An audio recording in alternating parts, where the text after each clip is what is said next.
So you came to Sendai because you are a member of the private sector partnership that Yes. was set up by UNHCR. So can you tell us what do you expect from this conference? My expectation, it's already good that the private sector is really in the program, in the agenda.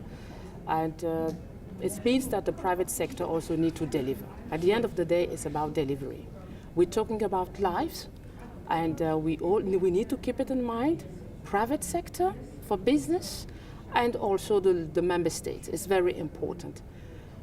That's what we expect is that the policies will be taken, and also that after the policy has been taken, agreed that locally every Ministry of Finance will implement it, and that the legal framework will be also respected by the private sector, because we have our role also to play in terms of governance to help the local authorities to deliver. That's our role. That's what I'm expecting for both sides, that accountability should be emphasized.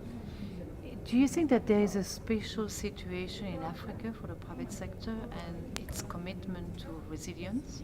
Yeah, I think I'm coming from a least developing country. The landlocked developing countries and also the islands, we should not forget the small islands, that was very important. We have a specific issues. First of all, we don't have the human resources enough to tackle this big issue. This is one. Secondly, we are facing first the whole impact. The impact of disaster for our regions is more. It's a huge tsunami in the economies. That's the problem we have to face. Therefore, the mechanism, the response, who has to be put on the table for us need to be adapted, and also we need to be flexible. That's how we're waiting.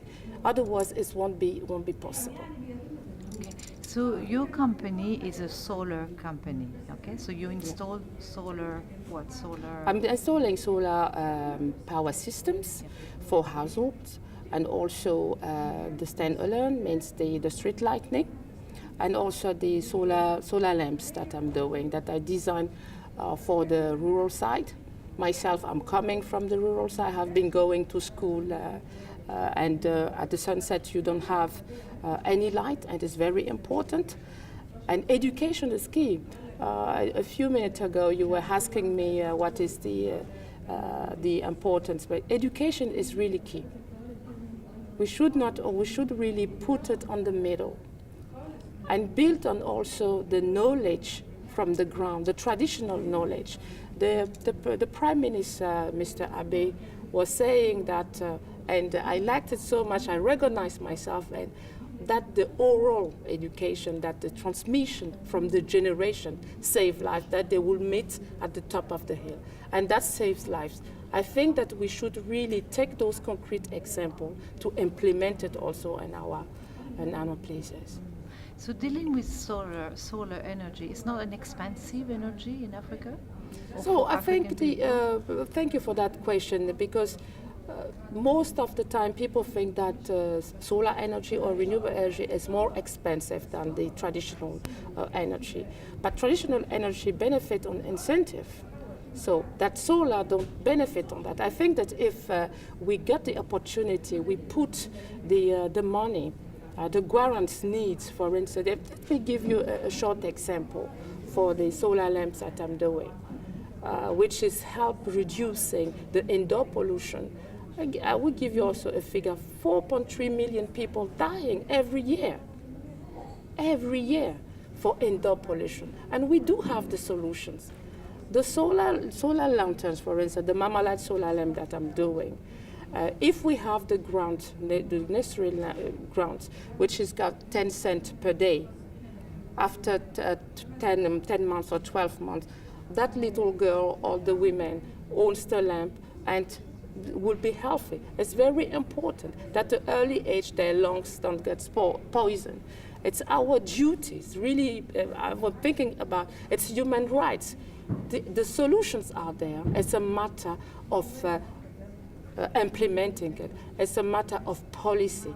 Nobody should die nowadays for indoor pollution because the technology exists. If we don't act, we're criminals. And also, it's a call for the member state that they really need to go to a consensus because we're talking about life. That they keep in mind the tsunami who killed 200,000 people in a couple of hours. They should have those images in their mind during the negotiation.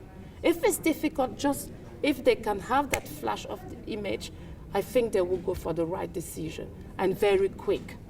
So you expect a lot from the agreement that will be adopted tomorrow at Sendai? So I really want that decision to be concrete.